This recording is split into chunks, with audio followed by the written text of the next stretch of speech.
طارق، سوف تتأخر عن الرحلة. لقد حان الوقت. هيا. شيرين حبيبتي، هيا، لقد حان الوقت. سوف تصل الحافلة بعد قليل. صباح الخير. هيا، لقد طلعت الشمس. حان الوقت للرحلة. هيا. أنا سوف أصعد أولاً. بل أنا أولاً. فليصعد الأكبر. كيف نعرف من الأكبر بيننا؟ سوف نتحدث في هذا الموضوع بعد قليل، والآن اصعدا فلقد تأخرنا. هيا. أنا الأكبر. وكيف عرفت؟ أنا أطول. عن ماذا تتحدثان؟ حسام يقول إنه الأكبر لأنه الأطول. الأكبر هو من ولد قبل الآخر. وكيف ذلك؟ الوقت. من ولد قبل الآخر سبق الآخر في الوقت فكان الأكبر. لم يخبرنا أحد من أكبر من الآخر. الوقت. عرفت، أنا الأكبر. كيف؟ أنا دائماً أسبق وسام في الوقت.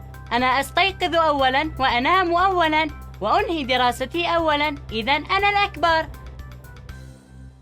أين الأسماك؟ إني لا أراها في النهر. لابد أنها ما زالت نائمة. لقد أصبح الجو حاراً. إنها الشمس يا حيدر. وما فائدة الشمس؟ للشمس فوائد كثيرة جداً، ومن أهمها أنها تخبرنا عن الوقت. الوقت. عندما تكون الشمس في السماء يكون الوقت هو النهار، وفي النهار نفعل أشياء كثيرة. نذهب إلى المدرسة. يذهب والدي إلى العمل. نستيقظ من النوم ولكنني ما زلت أشعر بالنعاس. تطلع الشمس في كل صباح وتوقظنا معها ليبدأ نهار جديد. يعني هذا أن النهار يبدأ بطلوع الشمس؟ نعم، بطلوع الشمس يبدأ الجزء الأول من اليوم وهو النهار، وفيه نمارس أعمالنا. وحين تغيب الشمس يبدأ الجزء الثاني من اليوم، الليل، وهو للراحة والسهر. إذن اليوم هو الليل والنهار معا. هل أستطيع أن ألمس الماء؟ نعم. هل أستطيع لمس الماء؟ أنا قلت ذلك قبلك. أنا فكرت بذلك قبلك. أوف.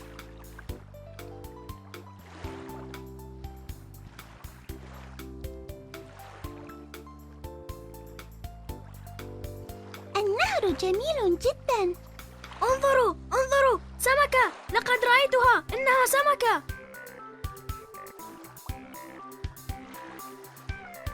انظروا إلى الشمس، لقد تغير لونها.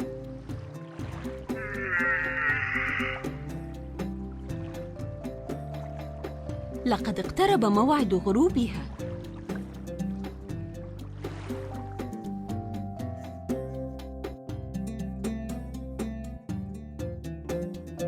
تصبحين على خير ماما. أنا أحب الليل والنوم. أنا سأنام قبلك. أنا سأنام قبلك. تصبح على خير. تصبحون على خير. سأنام.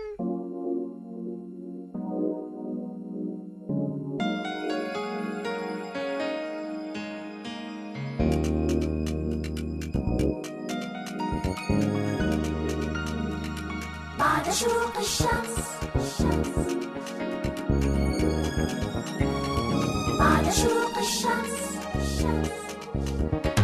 بعد شروق الشمس ركبنا باص الرحلة نحو النهر، وعلى شط النهر لعبنا نتسابق بالكرة ونجري. عند الظهر ازداد الحر فجلسنا في ظل الشجر، حيث أكلنا وتسلينا عدنا نلعب بعد العصر.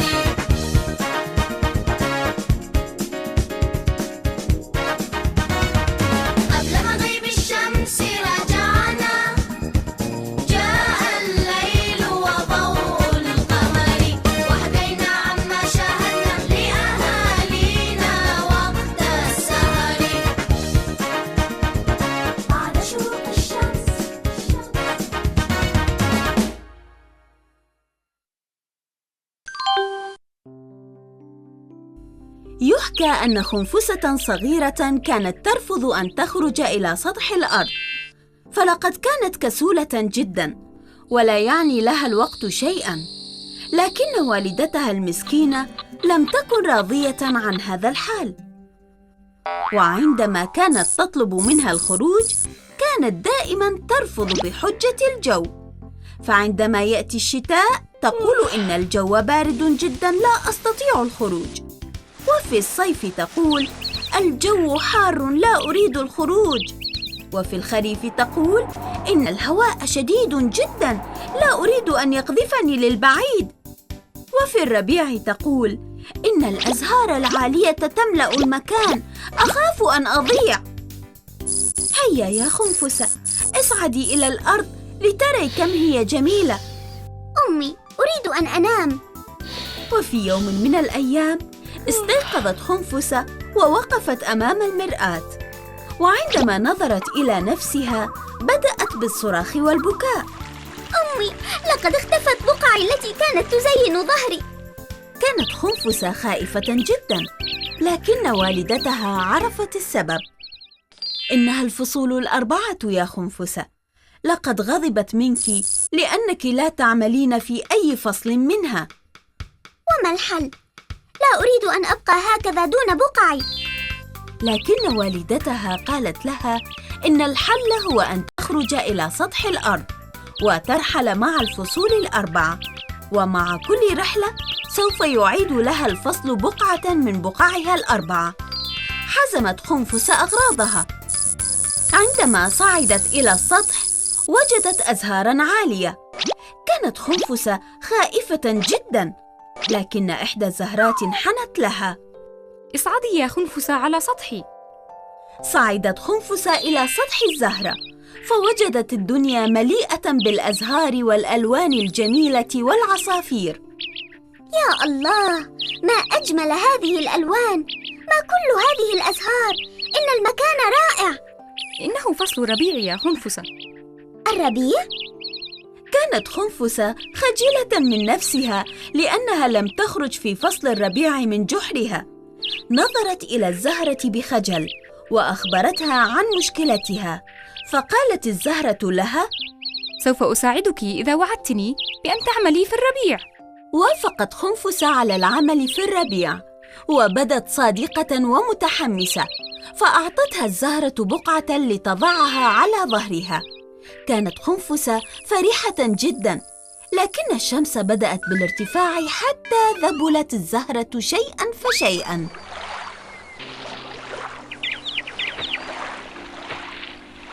ماذا يفعلون هنا؟ لكن صوتاً ما استوقف خنفسة. أنت هناك، ماذا تفعلين هنا؟ أنت خنفسة وأنا الشمس، وهذا هو الصيف. في الصيف يصبح الجو حاراً، ويبدأ الجميع بالسباحة ووضع النظارات الشمسية. أتريدين أن تسبحي معهم؟ أجل، ولكنني أريد منك أن تساعديني. لقد أعرف ماذا تريدين.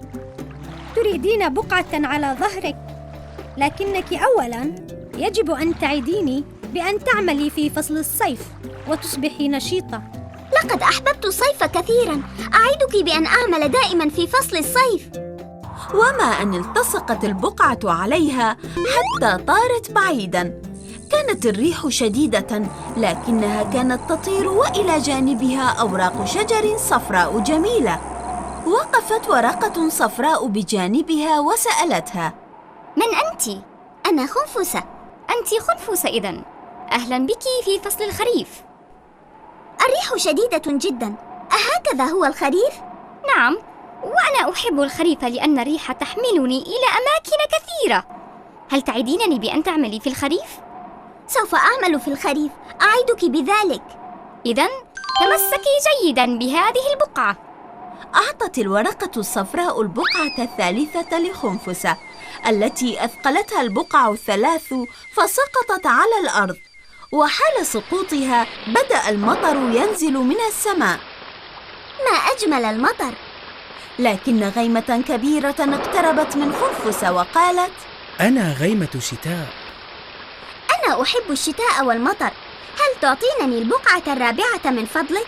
وأعدك بأن أعمل في الشتاء. أعطت الغيمة البقعة الرابعة لخنفسة.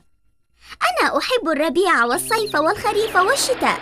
سوف أعمل دائما حتى أستمتع بالأزهار وبالسباحة وبالريح الجميلة وبالمطر الرائع. وهكذا تعلمت خنفسة أن الفصول الأربعة جميلة، وتصبح أجمل إذا عرفنا قيمة الوقت فيها ولم نضيعه.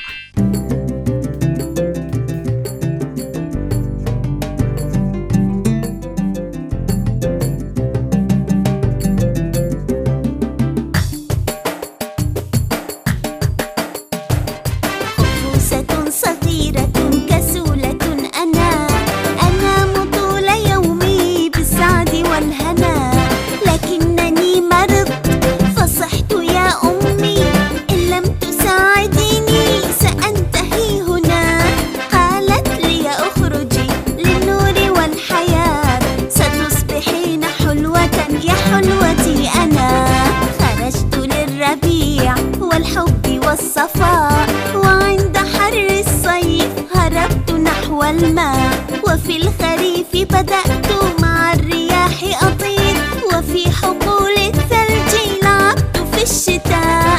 أحببت ما أرى ما أجمل الحياة، وعدت أقضي يومي بالرقص والغناء.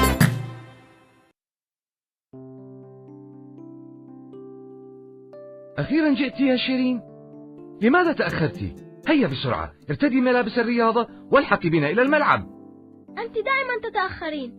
هيا بسرعة، سوف تنتهي الحصة. نريد أن نستغل كل دقيقة فيها لنلعب. أستاذ؟ نعم شيرين، ماذا هناك؟ لا شيء، أنا آسفة لتأخري.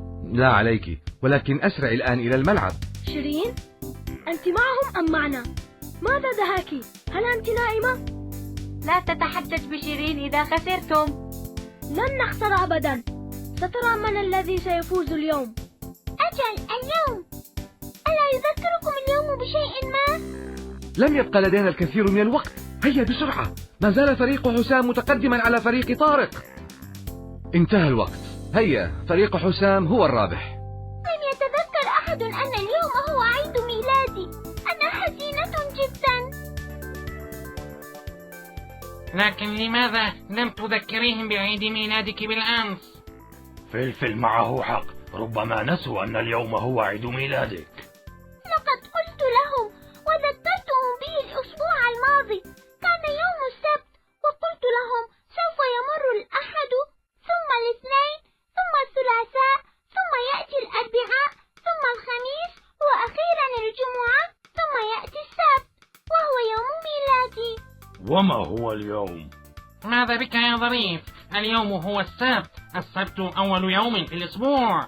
الحق معك يا شيرين، كيف استطاعوا أن ينسوا عيد ميلادك؟ أنا حزينة جدا، لا أحد يحبني. لماذا تضحك يا حسون؟ من وضع هذا اللاصق على فمك؟ أريد أن أذهب إلى المنزل، أشعر بالتعب. ماذا هناك؟ لماذا تصرخ؟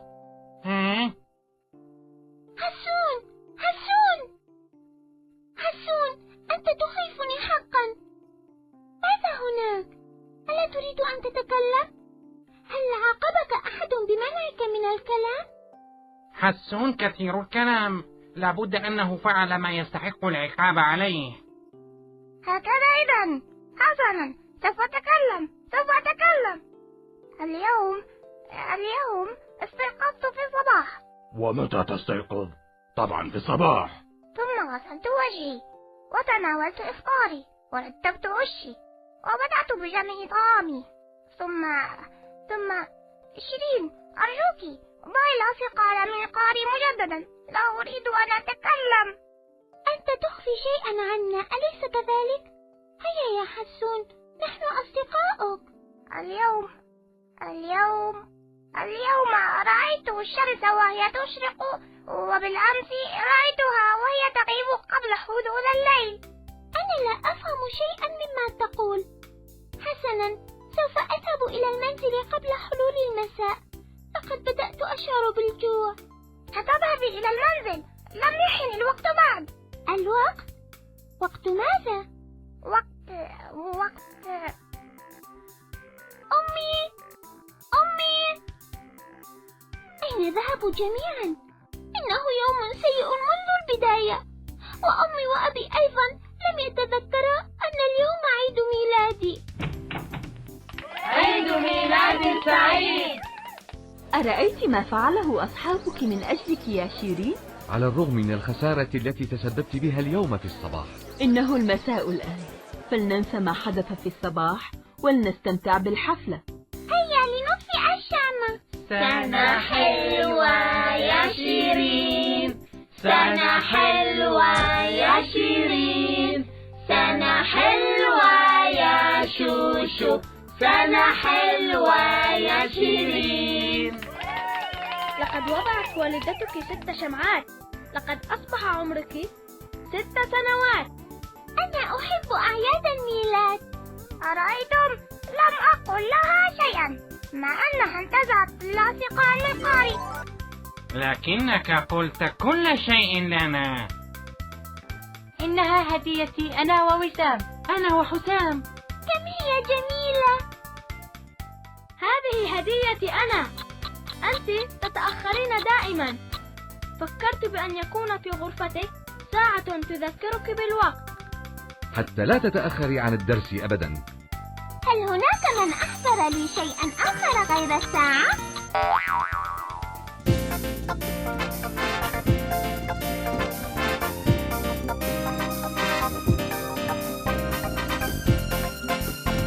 بالأمس يا شيرين في عيد ميلادك جئناك فرحانين نصبو لإسعادك. جئنا إليك الدار بالشمع والأزهار، عشنا بفرحتنا بالحب والإيثار. بالأمس يا شيرين في عيد ميلادك جئناك فرحانين نصبو لإسعادك. أيامنا حب وشهورنا خصب، سنواتنا فيها العلم والأدب، العلم والأدب. انظري، هذه هدية نجاحي في درس العلوم. جلبها لي أبي. ها؟ يا لها من بطاقة جميلة. لقد أعجبتني فكرة هذا الرجل الطائر. شيرين، هل كنت تحلمين؟ أحب أن أطير مثل العصافير. يقول أبي إن هذا الرجل الطائر، وهو عباس بن فرناس رائد الطيران الأول، حاول أن يطير بجناحين من ريش وشمع. كان يحب أن يطير مثل ما أنت الآن. ها؟ ما الذي يحدث؟ عرفتك، أنت المارد. ستقول شباك لباك، المارد بين يديك. لا يا عزيزتي، أنا لست المارد العفريت الذي يظهر في الحكايات الخرافية. أنا حقيقة، أنا عباس بن فرناس رائد الطيران، مخترع وأديب عربي. قضيت حياتي في الأندلس. مخترع؟ وماذا اخترعت غير أجنحة الشمع هذه؟ أشياء كثيرة، لكن أهمها آلة تشبه الساعة، سميت الميقاتة، لنعرف من خلالها الوقت. مثل هذه الساعة الرقمية؟ لا بالتأكيد ليس مثلها. لقد تطورت صناعة الساعات عبر الزمن بفضل المخترعين. إذا رغبتم بمعرفة ذلك أصحبكم معي في رحلة عبر الزمن. هذا رائع! ما أجمل هذا المنظر! أين نحن الآن؟ هذا المكان أحد عجائب الدنيا السبع. هل عرفتماه؟ المصيبة أننا لا نعرف ولا عجيبة. نحن في أرض بابل، وهذه هي الجنائن المعلقة. بابل؟ جئت بكما إلى هنا لتشاهدا هذا الرجل وليس الحديقة. إنه يكتب أعداداً. إنه يقسم الساعة إلى 60 دقيقة. وهل كانوا يعرفون الساعة؟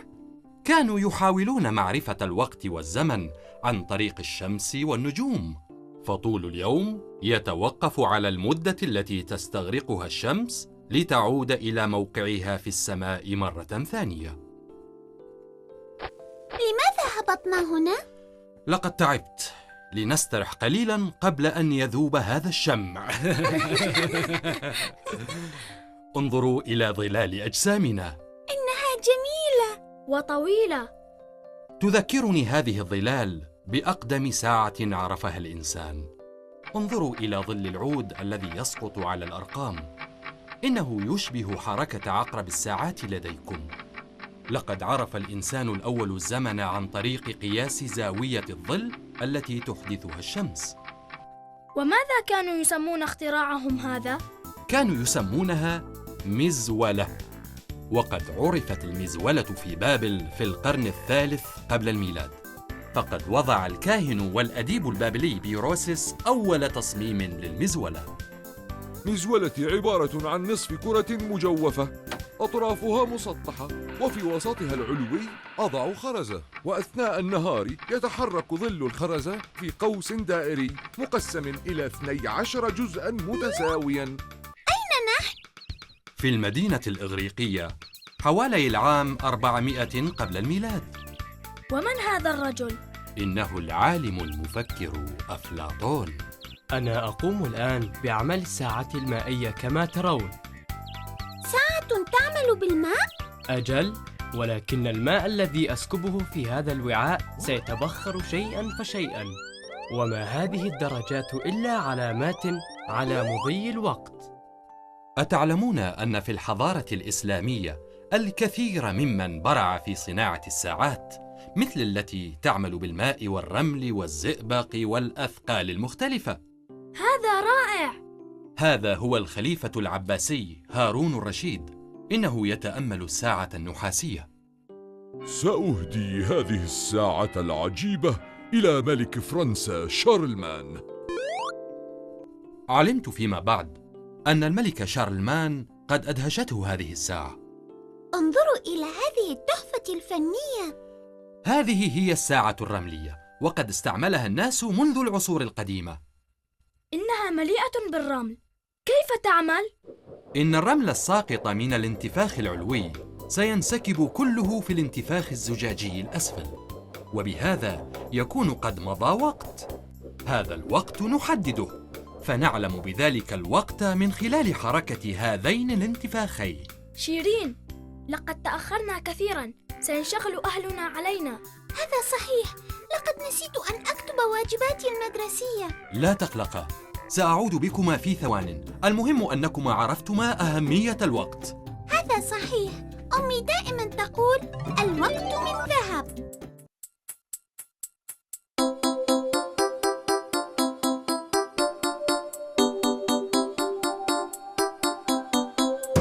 حين نجحت بالامتحان أهدتني أمي ساعة ذات جمال بالألوان وبأسورة لماعة. هذه الساعة ذات نظام واضحة تحمل أرقام أضبطها كل الأوقات حين سأدرس أو سأنام.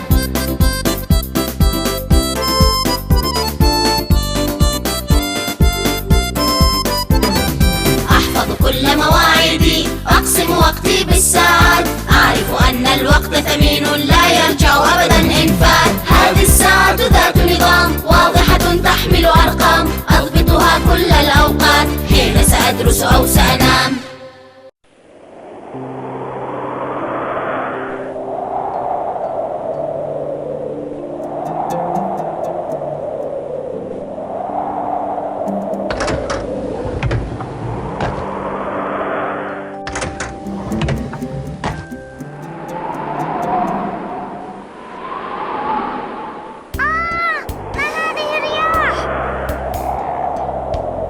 إنني رياح الخريف أدور حول الأرض لأصل إلى هنا في كل عام موسم الخريف. كيف لا تعرفني أيها الطائر المهرج؟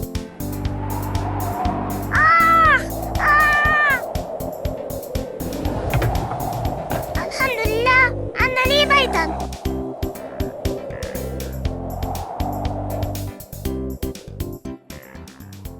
لماذا خلعت بعض الأشجار ملابسها؟ أقصد أوراقها.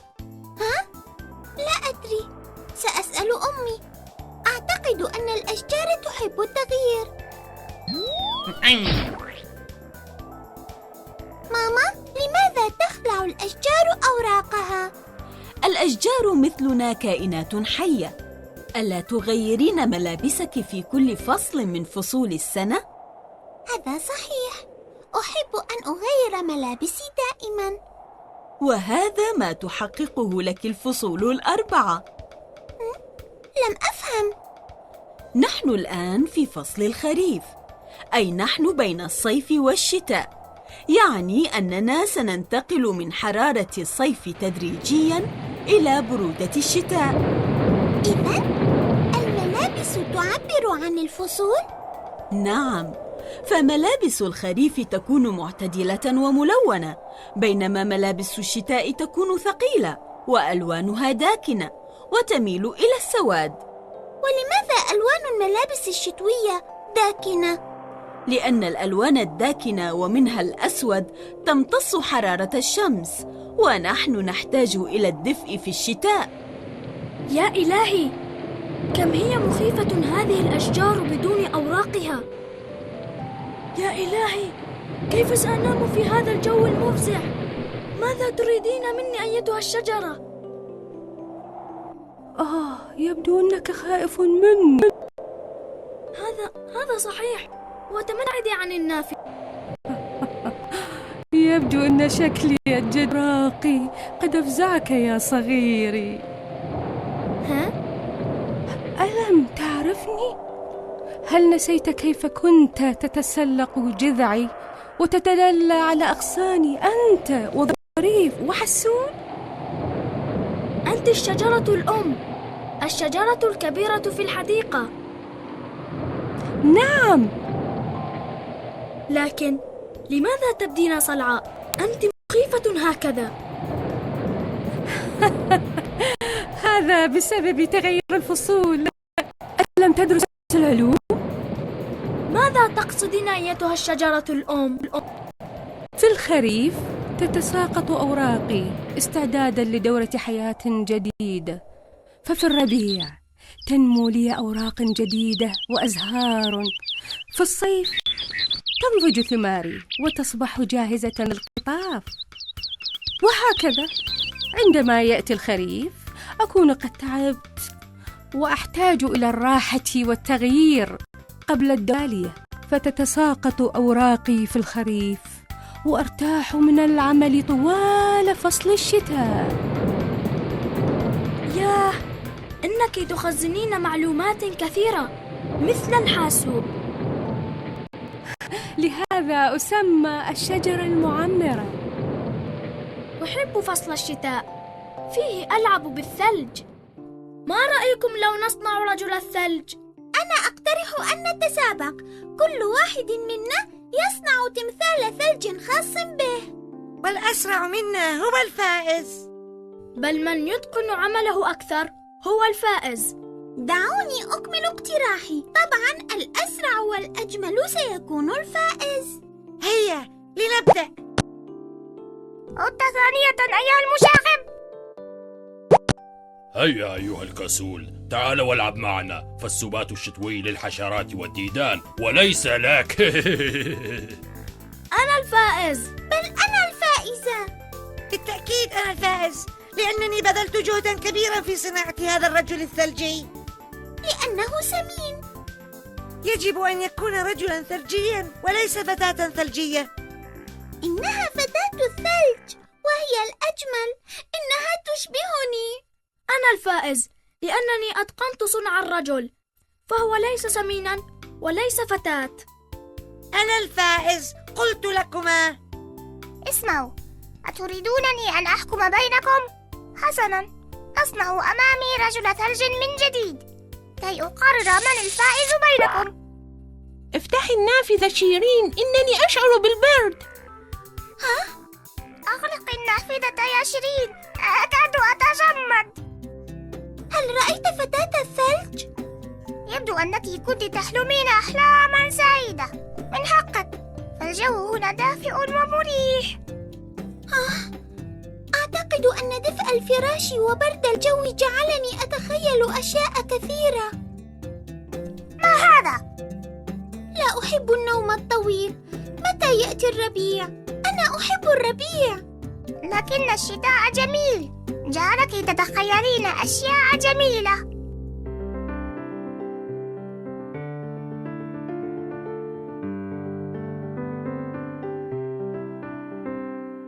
حين يصير الفصل خريفا تسقط أوراق الأشجار وتهب رياح ناشطة تحمل أوراقا وغبار. جو نكسل فيه جميعا ما بين صغار وكبار.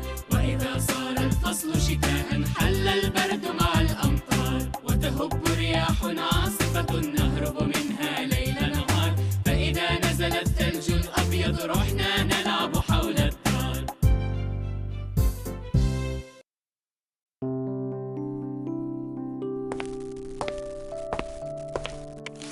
احذري ماذا جلبت لك من السوق. بسكويت، بطاطا مقرمشة، برتقال. ليس أكلا. حزام، حذاء، حلق. سأسهل عليك المهمة. سنحتفل الأسبوع القادم بأعياد الربيع وعيد الشجرة، وهذه الهدية تتعلق بهذه المناسبة، وأول حرف منها هو حرف الفاء. فلافل؟ لا، ليس أكلا. فل؟ اللغز في العلبة، افتحيها. ما أجملها! يسمونها فتاة الربيع. سأضعها قرب سريري وأنظر إليها حتى تجعلني أنام. أتحدث هذه الفتاة جعلتني أرقص طوال النهار. سأخفو قليلا.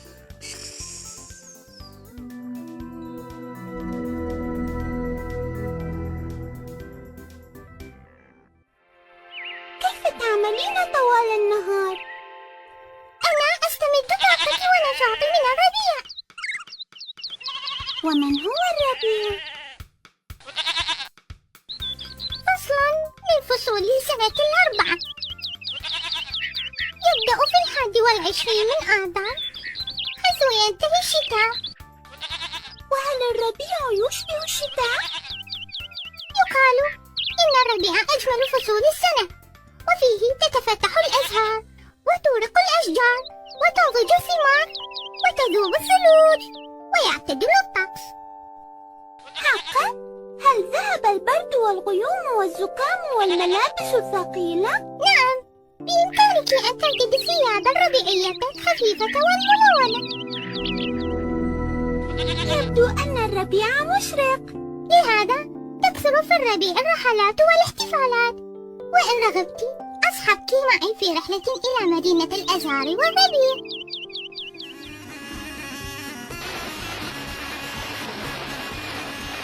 ما أجمل رقصهم، ولكن لماذا يرقصون؟ إنها رقصات للفرح ابتهاجا بقدوم الربيع.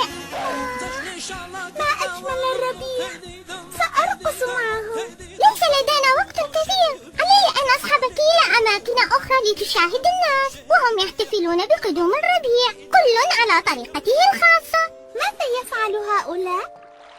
إنهم يزرعون شتلات كي تكبر وتصبح أشجارا. ولماذا يزرعونها بهذه الكثرة؟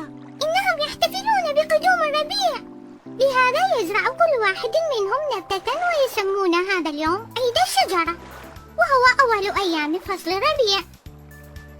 شيء رائع أن يكون للشجرة عيد. سأزرع نبتة في حديقتنا. لقد تأخرنا، يجب أن أعود بك إلى البيت. دعيني أستمتع قليلا بمنظر الغروب. ولكن النهار انتهى وأمامك فصل الربيع بكامله. ليت فصل الربيع يبقى طوال السنة. لا يمكن هذا، فالسنة مقسمة إلى 4 فصول متساوية، هذا بفعل دوران الأرض حول نفسها وحول الشمس.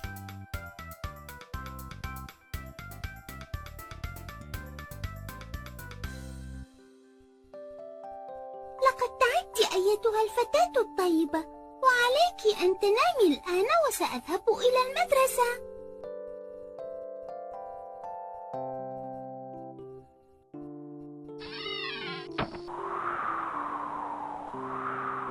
أراك نائمة. هل أنت متعبة؟ طبعا، فحر الصيف لا يطاق.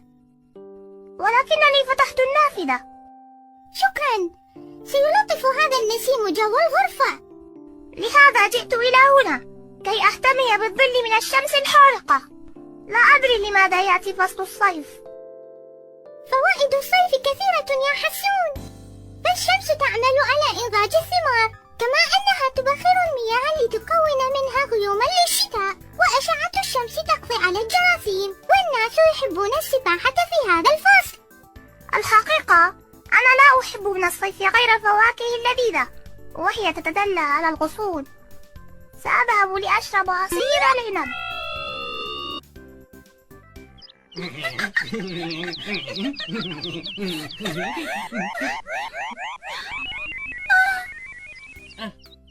شيرين شيرين شيرين،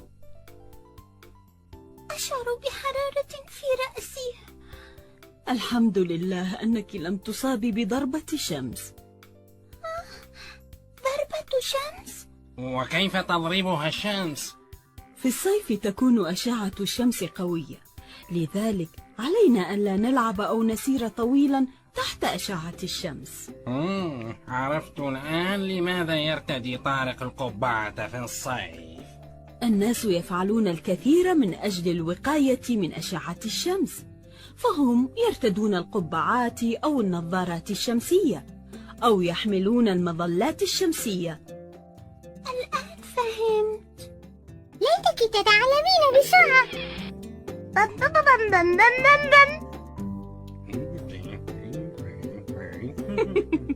ماذا فعلت بنفسك؟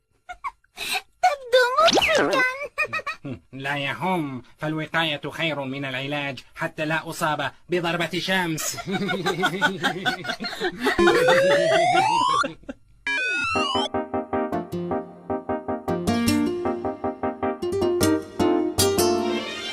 السنة فصول تأتي بمواعيد ولا تتغير، فإذا حل علينا فصل نحسبه ب3 أشهر. فربيع حلو وجميل يجعل لون الدنيا أخضر، شمس